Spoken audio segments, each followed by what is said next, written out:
Hello children, welcome to the channel of Study with Sunita.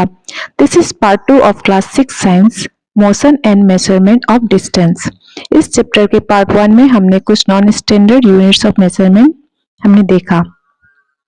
Non standard units जो होते हैं वो person to person very करते हैं, जैसे कि लेंथ ऑफ हैंड स्पेन सभी का अलग होता है, लेंथ ऑफ फुट सभी का अलग होता है, इसलिए इनको नॉन स्टैंडर्ड यूनिट्स कहा जाता है। ठीक है, इस पार्ट्स में हम स्टैंडर्ड यूनिट्स के बारे में पढ़ेंगे एंड टाइप ऑफ मोशन के बारे में भी पढ़ेंगे।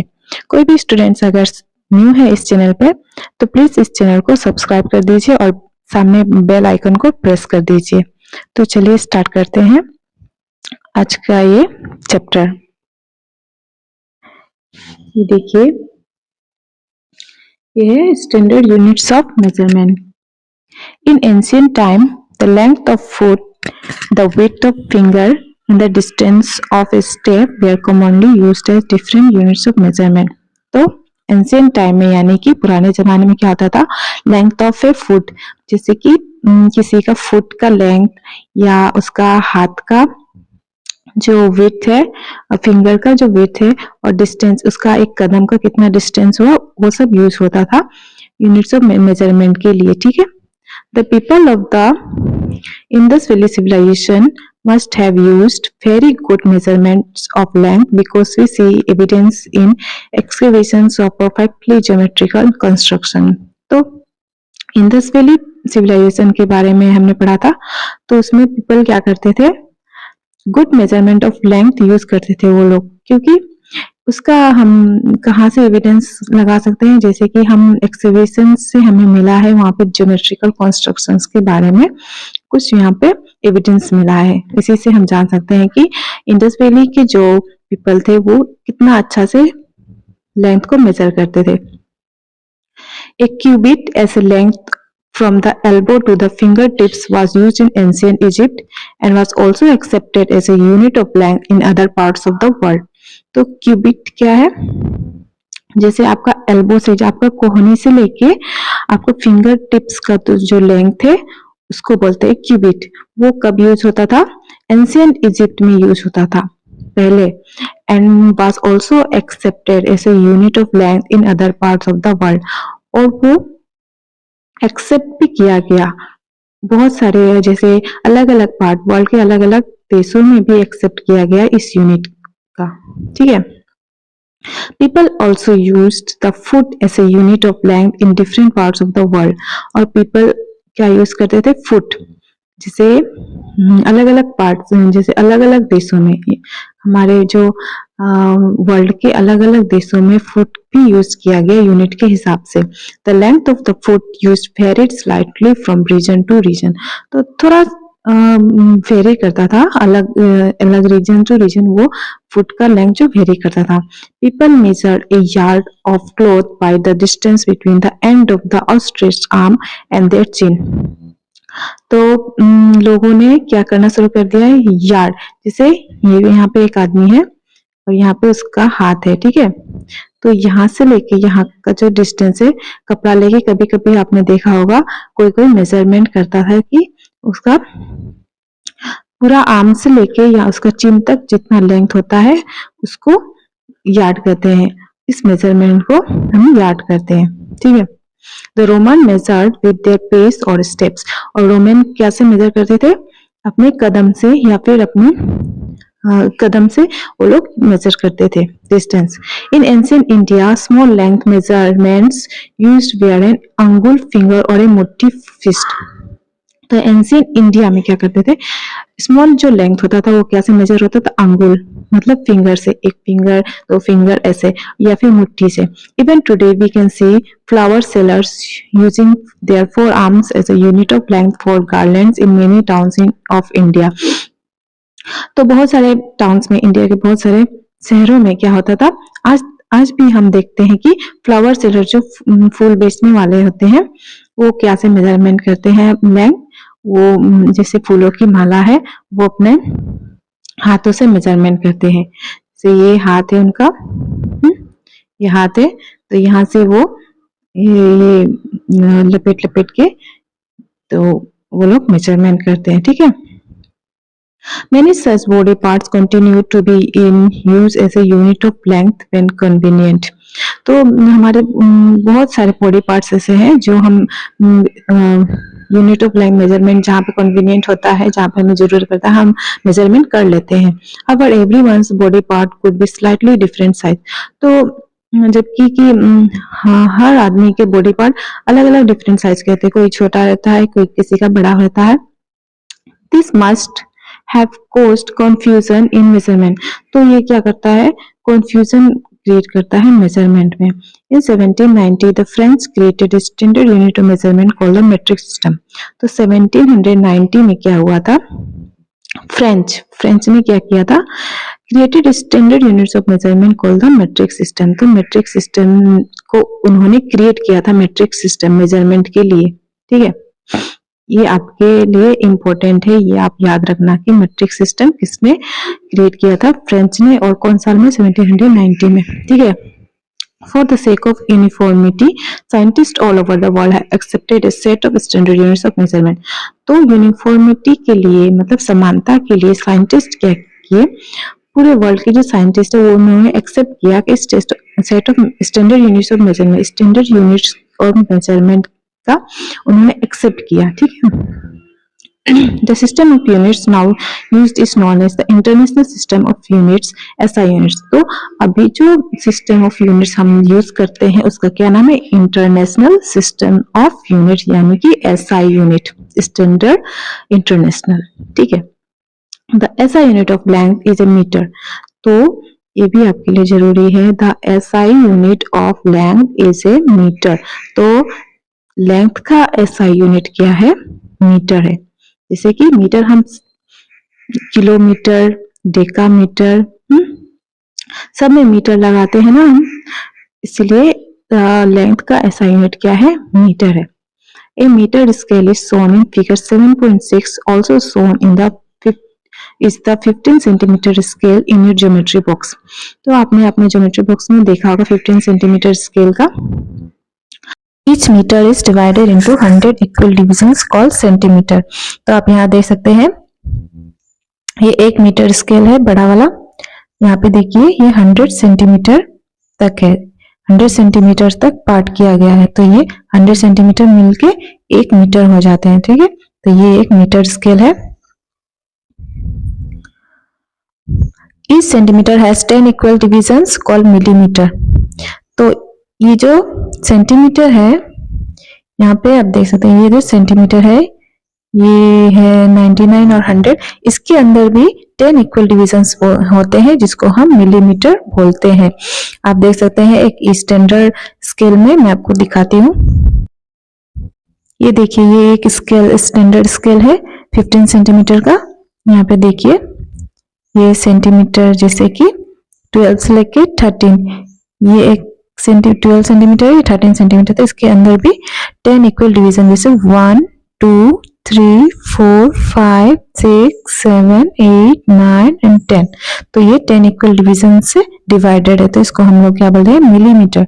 ये जो 10 इक्वल डिवीजन है स्मॉल, तो इसको हम लोग मिलीमीटर बोलते हैं. ठीक है. Thus, 1 millimeter equal to 100 centimeter and 1 centimeter equal to 10 millimeter. तो हमें क्या जाना, 1 मीटर में 100 सेंटीमीटर होते हैं और 1 सेंटीमीटर में 10 मिलीमीटर होते हैं. ठीक है. For measuring large distances, meter is not a convenient unit. अगर हमें large distance measure करना होगा तो ये मीटर हमारे लिए उतना कन्वीनियंट नहीं होगा. तो हम क्या करेंगे, we define a larger unit of length, it is called kilometer. तो हम क्या यूज करेंगे, लार्जर यूनिट, बड़ा यूनिट हम लेंथ का यूज करेंगे जिसको हम लोग किलोमीटर बोलते हैं.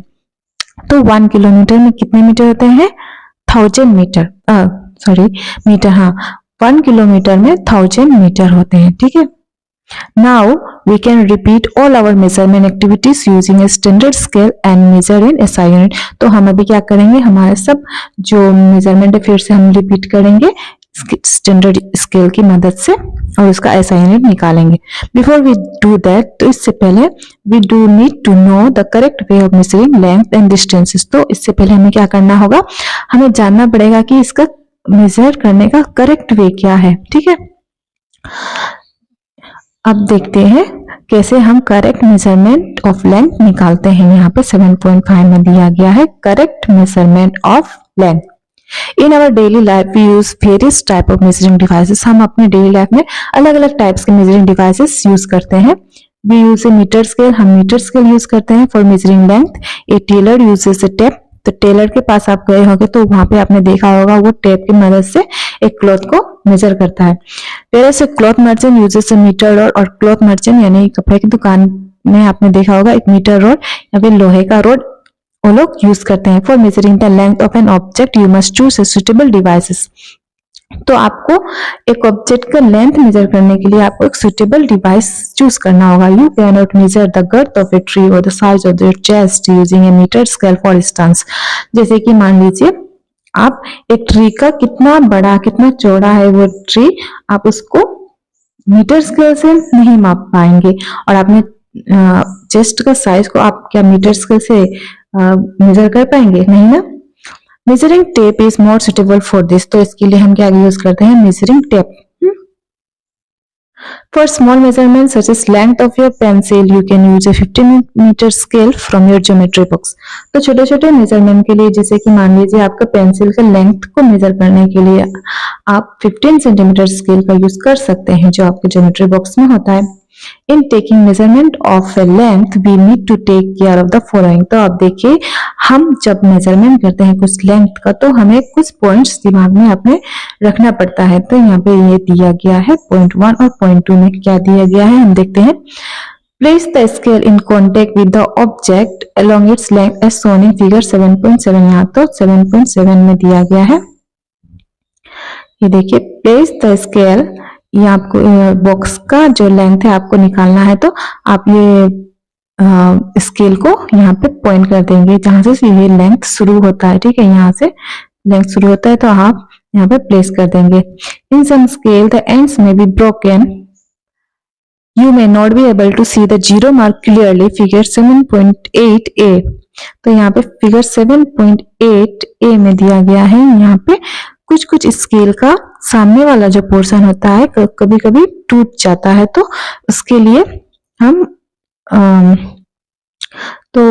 हम जीरो मार्क से मेजरमेंट नहीं कर सकते हैं। In such cases you should avoid taking measurement from the zero mark of the scale.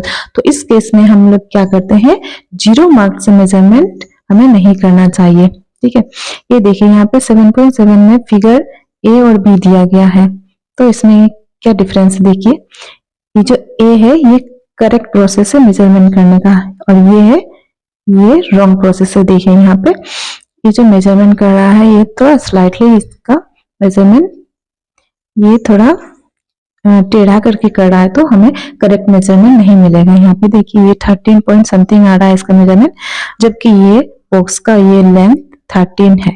ठीक है, 13 सेंटीमीटर है। You can use any other full marks of the scale, say 1 centimeter, figure 7.8b। अगर आपका scale का जो zero marks का portion जो टूट गया होगा तो आप क्या कर सकते हैं, 1 सेंटीमीटर से स्टार्ट कर सकते हैं। ये देखिए ये फिगर ए में दिया गया है, फिगर ए में है, यहाँ पे जीरो से स्टार्ट कर रहा है, ये रॉन्ग प्रोसेस है क्योंकि यहाँ पे ये टूटा हुआ स्केल है, तो यहाँ पे जीरो से हमें स्टार्ट नहीं करना है, हमें क्या करना है 1 से स्टार्ट करना है। ठीक है, 1 सेंटीमीटर से हमें स्टार्ट करना है, तो ये राइट मेथड है। Then you must subtract the reading of this mark from the reading at the other end। तो इसके बाद जो आपको रिजल्ट मिलेगा, जो आपको लेंथ का मेजरमेंट मिलेगा, उससे आपको 1 सेंटीमीटर माइनस कर देना है तो आपका रिजल्ट आ जाएगा। For example, in 7.8b, the reading at one end is 1 centimeter and the other end is 14.3 centimeter. Therefore, the length of the object is 14.3 minus 1 centimeter equal to 13.3 centimeter। तो जैसे कि example के तौर पर figure 7.8b में एक तरफ कितना रीडिंग है, 1 से शुरू किया है तो 1 सेंटीमीटर, और इसका कितना तक लेंथ है 14 पॉइंट समथिंग है ना, 14.3 सेंटीमीटर। तो आपको क्या करना है, ये 14.3 से ये 1 सेंटीमीटर माइनस कर देना है, तो कितना आंसर आएगा आपको 13.3 सेंटीमीटर। ठीक है। यही है करेक्ट मेथड मेजर करने का, अगर आपका स्केल 0 पोर्शन की तरफ से सामने की तरफ से थोड़ा टूट गया होगा। उसके बाद 3 नंबर पॉइंट्स में क्या है देखते हैं। Correct position of the I is also important for taking measurement. और सिर्फ यही नहीं, आपको और एक चीज का ध्यान रखना पड़ेगा, जैसे कि आपका आई का पोजीशन, आप किस तरह से एक मेजरमेंट को देख रहे हैं, आपको वो देखना है। Your eyes must be exactly in front of the point where the measurement is to be taken as shown in figure 7.9। ये देखिए फिगर 7.9 में जिसे दिया गया है, ये जो बी है, तो यही एक करेक्ट प्रोसेस है आपको एक मेजरमेंट, एक स्केल को देखने का। यहाँ देखिए सीधा स्ट्रेट लाइन में आपको देखना है, आपको ऐसे नहीं देखना है, आपको इस तरफ से नहीं देखना है, ठीक है। ऐसे आप अगर मेजरमेंट करेंगे तो आपको मेजरमेंट का आंसर गलत आ सकता है। तो आपको पूरा 90 डिग्री के एंगल पे आपको अपने आई को रख के आपको सीधा पूरा स्केल को अपने सामने प्लेस करके आपको पूरा 90 डिग्री के एंगल पे आपको देखना है, ठीक है।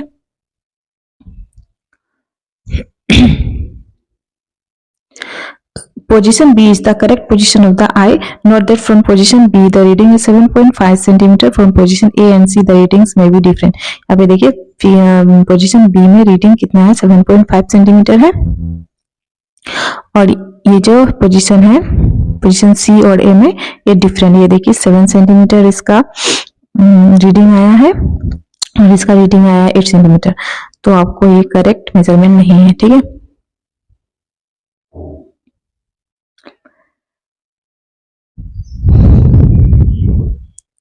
देखिए activity 3, measure the height of your classmate using hand span and then by using metre scale. तो आपको क्या करना है, अपने क्लासमेट का हाइट आपको आपका हाथ से मेजरमेंट करना है, उसके बाद आपको एक मीटर स्केल से मेजर करना है। For this ask your classmate to stand with his back against a wall. तो इसके लिए आपको क्या करना है, क्लासमेट को आपको बोलना है कि आप वॉल के अगेंस्ट सीधा खड़े हो जाइए, बैक रख के पीछे के तरफ, make a mark on the wall exactly above his head. तो उसके हेड के ऊपर आपको एक मार्क करना है वॉल पे। Now measure the distance from the floor to this mark on the wall with your hand span and then with a metre scale. तो उसके बाद वो जो आपने मार्क किया है उसको आपको हैंड स्पेन से भी मेजर करना है और एक मीटर स्केल से मेजर करना है। Let all the students measure this length in similar way. तो हम सब स्टूडेंट्स को आप ऐसे ही सिमिलर वे में मेजर कराइए। रिकॉर्ड ऑल ऑब्जर्वेशन इन 7.3। तो आपको सब रिकॉर्ड ऑब्जर्वेशन ये 7.3 यहाँ पे एक टेबल है, इसमें आपको लिखना है। तो हु मेजर द हाइट, तो जिसने भी मेजर किया है उसका नाम यहाँ पे लिखना। उसके बाद हाइट ऑफ हैंडस्पैन, मतलब हाथ से लिया गया जो लेंथ है वो कितना है, इसको आपको इधर लिखना है, और जो मीटर स्केल से लिया गया है वो आपको इधर लिखना है। तो ये क्या सिमिलर है, आपको क्या देखना है यहाँ पे। Study carefully result obtain by the different students. The result in column 2 may be different from each other as the length of the handspan may be different और डिफरेंट। तो आप क्या देखेंगे कि हाइट जो हैंडस्पैन का है वो अलग अलग रहेगा, सबके लिए अलग अलग रहेगा, क्योंकि किसी का हाथ छोटा है किसी का हाथ बड़ा है, तो ये इक्वल लेंथ नहीं मेजर कर पाएंगे। लेकिन उसे यहाँ पे जब मीटर स्केल से आप ये हाइट को मेजर करेंगे तो ये सबका इक्वल रहेगा, क्योंकि एक मीटर स्केल से आपने ये मेजर किया है, ठीक है। Look at the result in column 3 where the measurements are done using a standard scale. तो स्टैंडर्ड स्केल्स के मदद से जो आपने लेंथ को मेजर किया उसको आपको देखना है। The result may be close to each other now. तो ये सब सेम रहेगा, but are they exactly equal. तो आपको क्या देखना है, ये मीटर स्केल से जो आपने मेजर किया है ये क्या इक्वल है। If not why do you think that there is a difference. अगर इक्वल नहीं है, डिफरेंस आया, ये जो मीटर स्केल से आपने मेजर किया ये आपको डिफरेंस इसमें नजर आया, तो ये ऐसा क्यों है। After all everybody is using the same scale. सब तो मीटर स्केल सेम ही यूज किए हैं, एंड नॉट डिफरेंट हैंडस्पैन। हैंडस्पैन तो नहीं है, ये तो मीटर स्केल से आपने मेजर किया है। This could be due to small errors in taking observation. तो ये कुछ एरर्स आपको जो ऑब्जर्वेशन का लेने के टाइम में कुछ एरर की वजह से ऐसा हुआ है। In higher classes, we will learn about the importance of knowing and handling such errors in measurement. तो आप हायर क्लासेस में ये सब के बारे में पढ़ेंगे। यहाँ पे देखिए 7.6 में क्या है, measuring the length of a curved line। तो हमने अभी तक हमने देखा कि हम जो स्ट्रेट लाइन कैसे मेजर करते हैं, ठीक है। और अभी हम जानेंगे कि अगर ऐसा लाइन होगा, कर्व लाइन होगा, तो इसको हम कैसे मेजर कर सकते हैं। आप मीटर स्केल से तो मेजर नहीं कर सकते हैं क्योंकि ये तो कर्व लाइन है। हाँ, यहाँ तक भी मेजर करेंगे, थोड़ा थोड़ा करके भी मेजर करेंगे, फिर भी आपको करेक्ट ऑब्जर्वेशन नहीं मिलेगा। तो इसको कैसे मेजर किया जाता है, आइए देखते हैं। We cannot measure the length of a curved line directly by using a meter scale.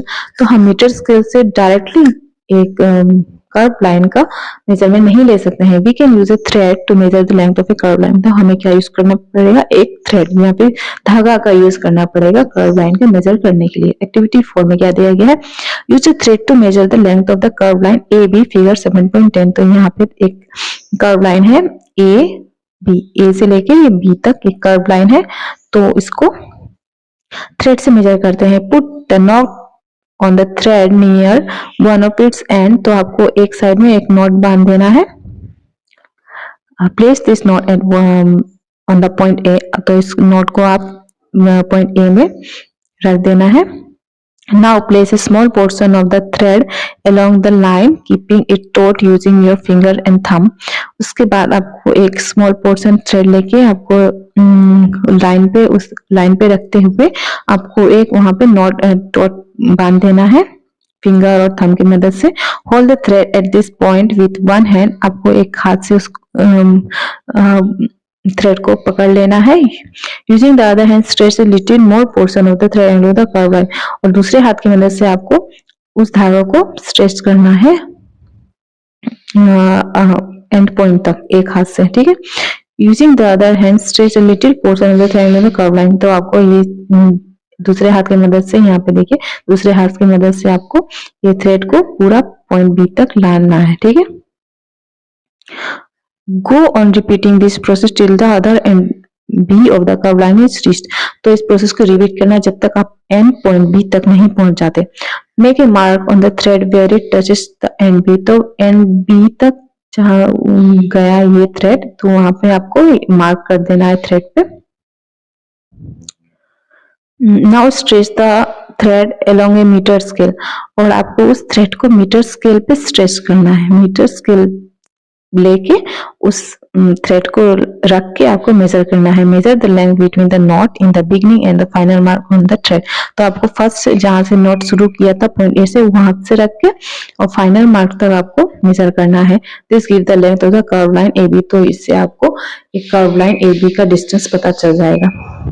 We see that we need a lot of care to ensure that we are measuring distance and length correctly. तो हमने देखा कि हमें बहुत सारे बातों को ध्यान रखना पड़ता है मेजरिंग कुछ भी डिस्टेंस को मेजर या फिर लेंथ को मेजर करने के लिए सही तरीके से। And we need some standard units and devices with which we measure this distance and can compare our result to others. तो हमें कुछ स्टैंडर्ड यूनिट्स का भी मदद लेना पड़ता है, ठीक। अब यहाँ पे देखिए 7.7 में क्या है, मूविंग थिंग्स अराउंड अस। तो अब हम मोशन के बारे में पढ़ेंगे। मूविंग थिंग अराउंड अस, हमारे आसपास कैसे चीजें कुछ मूव करती हैं, कैसे उनका मोशन कैसा होता है, ये हम पढ़ेंगे। अभी देखिए एक्टिविटी दिया गया है, think of other objects you have seen recently. तो आप सोचिए कुछ ऐसे ऑब्जेक्ट जो आपने फिलहाल में देखा है। List them in table 7.4। तो उसको आपको 7.4 में लिस्ट करना है। This may include a school bag, a mosquito, a table, people sitting on chair और people moving about. तो ये सब क्या हो सकते हैं, ये सब ऑब्जेक्ट जैसे कि school bag, mosquito, table, people sitting on chair, people moving about. The list may also have a butterfly, a dog, a cow, your hands, a small baby, a fish in water, a house, a factory, a piece of stone, a horse, a ball, a bat, a moving train, a sewing machine, a wall clock or the hands of clock. तो ये सब जितना भी objects आपको सामने दिखाई दे वो सब कुछ भी हो सकता है ऐसे, ठीक। Make your list as large as you can. तो जितना भी हो सके आपको ज्यादा ऑब्जेक्ट्स को लेना है। Which of this are moving which are at rest. तो आपको देखना है कि कौन इसमें से ऑब्जेक्ट कौन मूव कर रहा है और कौन रेस्ट पे है। जैसे कि यहाँ पे एग्जांपल के तौर पे देखते हैं object at rest house. House क्या है, ये एक रेस्ट में है। क्या हाउस आपने कभी देखा है कि मूव कर रहा है? नहीं ना। तो हाउस क्या है, रेस्ट पे है।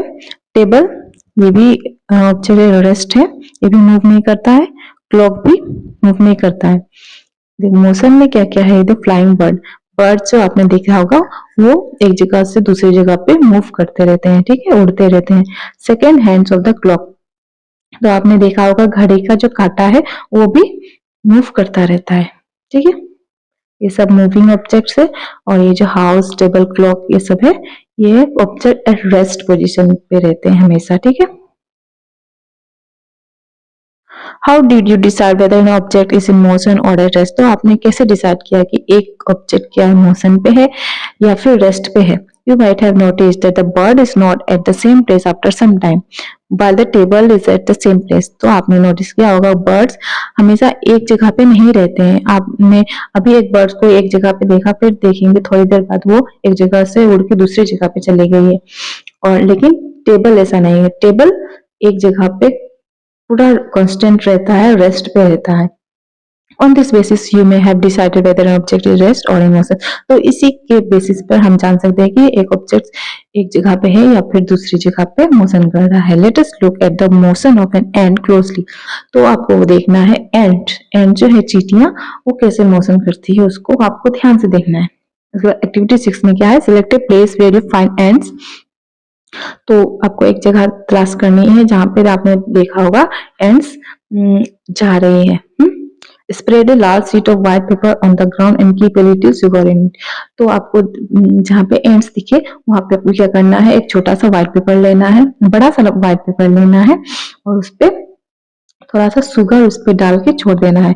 Ants are likely to be attracted to the sugar and you will find many ants crawling on the sheet of paper soon. तो थोड़ी देर बाद आपको क्या दिखेगा कि वहां पे बहुत सारे एंड्स वहां पे जमा हो गए हैं शुगर खाने के लिए। For any one ant, try and make a small mark with a pencil near its position where it had just crawled to the sheet of paper। Figure 7.11 में दिया गया है। तो आपको यहाँ पे मार्क कर देना है कि कहाँ कहाँ पे ये जो एंड्स है ये देखिए कहाँ कहाँ पे है, अभी पेंसिल से मार्क कर देना है। Keep marking position after few second as you move along the sheets of paper. तो पहले आपको यहाँ पे मार्क करना है, पहले इस जगह पे थी, थोड़ी देर बाद आप देखेंगे ये एंड एक जगह से दूसरी जगह पे चले गए, फिर थोड़ी देर बाद देखेंगे इधर से इधर चली गई, इधर से फिर इधर चली गई। तो ये सब मूवमेंट कर रही है, ठीक है। After some time shake the paper free of the sugar and the ants. थोड़ी देर बाद आपको क्या करना है, पेपर से जो शुगर है हटा देना है और एंड्स को भी हटा देना है। Connect the different points you have marked with arrows to show the direction in which the ant was moving. तो आपको यहाँ पे एरो से मार्क कर देना है कि किस किस डायरेक्शन में एंड्स गई है, ठीक है। इस point you have marked shows where the ants move to in interval of few second. तो फ्यू सेकंड हर एक सेकंड में कहाँ कहाँ उसने मूव किया है ये आपको पता चल जाएगा। Motion seems to be some kind of a change in the position of an object with time, isn't it? तो हर सेकंड में उसका मूवमेंट होते रहा, तो इससे हम क्या पता चलता है कि मोशन एक काइंड ऑफ चेंज है जिसमें पोजीशन, एक ऑब्जेक्ट का पोजीशन टाइम के साथ साथ चेंज होता रहता है। In activity 5, where did you place objects like a clock, a sewing machine or an electric fan in your grouping of objects? तो एक्टिविटी 5 में आपने क्लॉक को या सीविंग मशीन या इलेक्ट्रिक पेन को आपने कौन सा ग्रुप में रखा है, ऑब्जेक्ट एट रेस्ट में या फिर ऑब्जेक्ट इन मोशन में क्या में रखा है। Are object moving from one place to another, ये क्या ये सब एक जगह दूसरे जगह घूम रहे हैं? नो, ऐसा नहीं है। Do you notice movement in any of their parts. तो क्या आपने उसका पार्ट्स को कभी मूव करते हुए देखा है, जैसे क्लॉक का एक पार्ट्स है, क्लॉक का पार्ट्स है जो उसको आपने मूव करते हुए देखा। एक सीविंग मशीन का पार्ट्स उसको आपने मूव करते हुए कभी देखा है? The blades of the fan और the hands of a clock, how are they moving. तो आपने देखा होगा फैन का ब्लेड्स और hand of a clock, clock का हैंड कैसे मूव करते हैं। Is their movement similar to that of the ant और ए ट्रेन। तो ये क्या सिमिलर है जैसे कि एंट मूवमेंट करते हैं या ट्रेन मूवमेंट करती है। तो ये इससे ये क्लॉक का हैंड और ब्लेड फैन का ब्लेड्स ये क्या सिमिलर है, इन लोग का मूवमेंट क्या सिमिलर है। Let us now look at some types of motion to help us understand these differences। तो हम कुछ टाइप के मोशन अभी पढ़ेंगे ये सबको समझने के लिए। देखिए 7.8 टाइप्स ऑफ मोशन। मोशन के टाइप्स कितने प्रकार के मोशन होते हैं। You may have observed the motion of a vehicle on a straight road, march past of soldier in a parade, or the falling of stone, figure 7.12। यहाँ पे आपने देखा होगा मोशन, जैसे एक स्ट्रेट रोड पे, यहाँ पे देखिए स्ट्रेट रोड पे गाड़ी चल रही है, यहाँ पे कुछ सोल्जर मार्च पास कर रहे हैं स्ट्रेट लाइन पे, और falling of stone. What kind of motion is this, ये किस टाइप का मोशन है। Sprinters in a 100 metre race also move along a straight track. Sprinters को आपने देखा होगा 100 मीटर रेस में वो लोग भी स्ट्रेट ट्रैक में मूव करते हैं। Can you think of more such examples from your surroundings.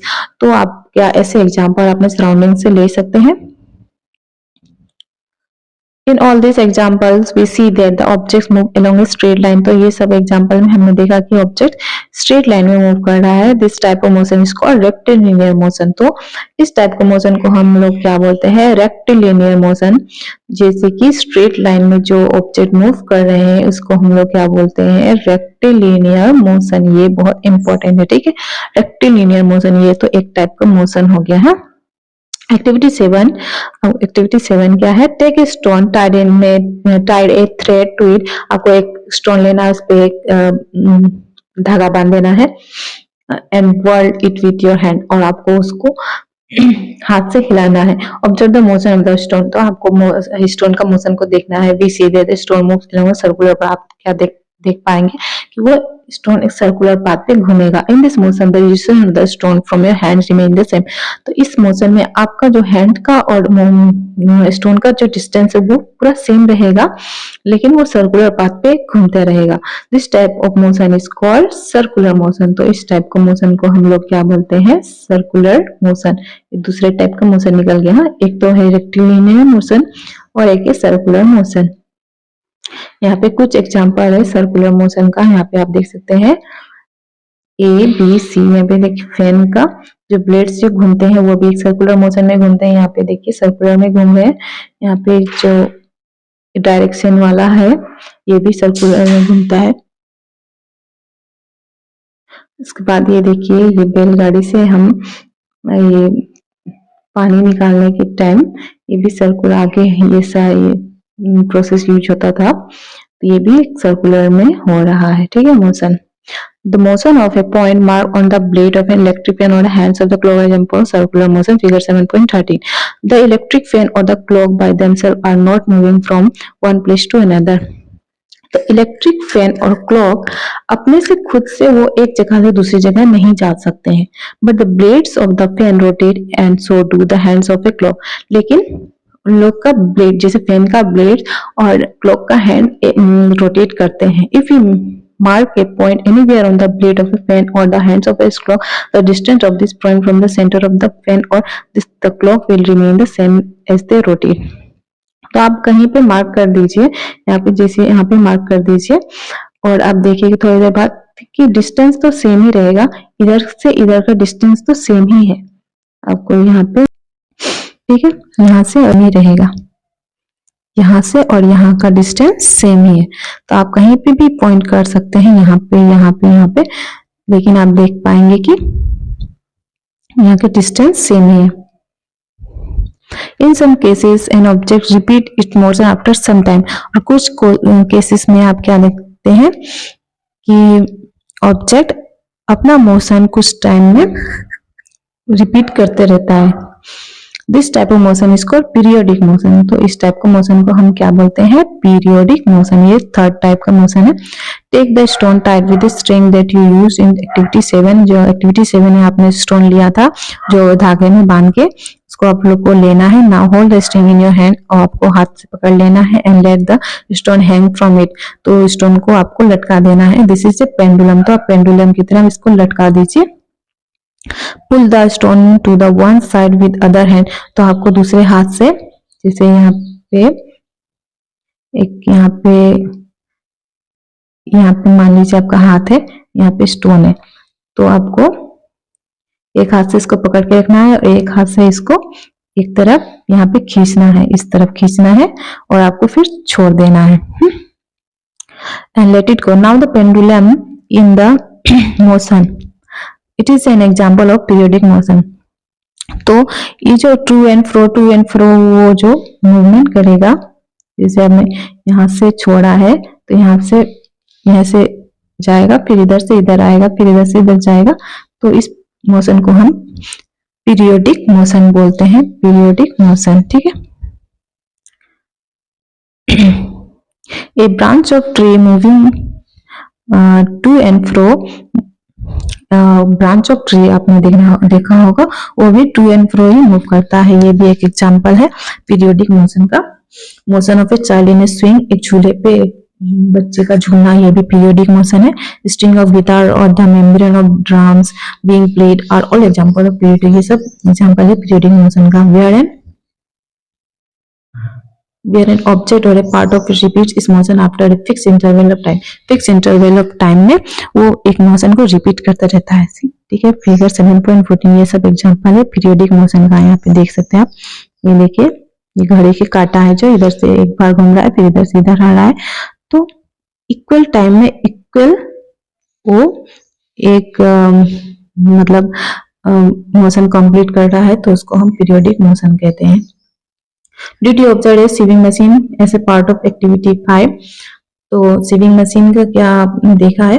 You must have observed that it remains at the same location while any point or wheel moves with a circular motion. तो आपने देखा होगा ये तो same location में ही रहता है, लेकिन उसका कोई भी point on its wheel moves with a circular motion, circular motion में उसका चक्का चलते रहता है। हाँ, it also has a needle, उसमें एक नीडल भी होता है that moves up and down, जो अप एंड डाउन मूव करता है continuously as long as the wheel rotate, जैसे कि हम हाथ से उसको पहिए को घुमाते रहेंगे, वो नीडल भी अप एंड डाउन मूव करता रहता है। This needle is undergoing A periodic motion, तो ये नीडल भी एक पीरियोडिक मोशन ही शो करता है। Have you observe closely the motion of A ball along the ground? तो हमने एक बॉल का मोशन ग्राउंड में क्या आपने ऑब्जर्व किया है? या the ball is rolling on the ground, rotating as well as moving forward along the ground. तो ये बॉल रोल कर रहा है ग्राउंड में, रोटेट कर रहा है forward along the ground, thus the ball undergoes a rectilinear motion as well as rotational motion. तो बॉल जैसे यहाँ पे बॉल है, यहाँ पे एक बॉल को आपने अगर फेंका तो यहाँ पे गया, आपने ऐसे स्लाइड करके अगर जमीन पे आपने फेंका होगा तो रोल रोल करते करते एक बॉल इधर तक पहुंच जाएगा। हाँ, ऐसे रोल रोल रोल रोल करते करते, तो ये क्या शो कर रहा है? ये दो मोशन का, एक तो स्ट्रेट लाइन में ये मूव कर रहा है और एक रोटेशनल, रोटेट करते करते करते करते यहाँ तक पहुंच रहा है। तो ये एक रेक्टिलिनियर मोशन भी है और रोटेशनल मोशन भी है। Can you think of other example where object undergo combination of different type of motion? तो आप और एक एग्जांपल दे सकते हैं जो ये दोनों टाइप का मोशन का कॉम्बिनेशन है। We did many measurement activities and discussed some kind of motion, तो हमने बहुत सारे एक्टिविटीज भी किया और सब काइंड्स ऑफ मोशन के बारे में भी जाना। भी so the motion is change in the position of an object with time, तो हमने क्या जाना है कि मोशन क्या है? Change in position of an object, एक ऑब्जेक्ट का पोजीशन का चेंज टाइम के साथ साथ चेंज होता रहता है, उसको हम मोशन कहते हैं। चेंज इन इस position can be determined through distance measurement. तो ये पोजीशन का चेंज जो है वो क्या से हमें पता चलता है? डिस्टेंस मेजरमेंट से। This allow us to know how fast और स्लो ए मोशन इज, तो इससे हमें पता चलेगा कितना फास्ट और कितना स्लो एक मोशन है। The movement of a snail on the ground, snail एक मूव करता है ग्राउंड में। A butterfly flitting from flower to flower, एक बटरफ्लाई एक फ्लावर से दूसरे फ्लावर पे जाती है। A butterfly flitting from a river flowing, a river कैसे फ्लो करती है। एन एरोप्लेन फ्लाइंग, एरोप्लेन कैसे फ्लाई करता है। Moon going under around the earth, moon जो अर्थ के अराउंड रिवॉल्व करता है। And blood flowing inside our bodies, हमारे बॉडीज के अंदर जो ब्लड फ्लो कर रहा है। So that there is a motion everywhere around. तो ये सब क्या दर्शाता है कि हमारे आसपास सब जगह पे ही मोशन प्रेजेंट है, ठीक है। तो ये चैप्टर आज का ये यहाँ पे ही कंप्लीट हुआ। तो मिलते हैं नेक्स्ट वीडियो में, और प्लीज इस चैनल को लाइक, सब्सक्राइब और शेयर कर दीजिएगा, ठीक है। मिलते हैं नेक्स्ट वीडियो में, तब तक के लिए बाय।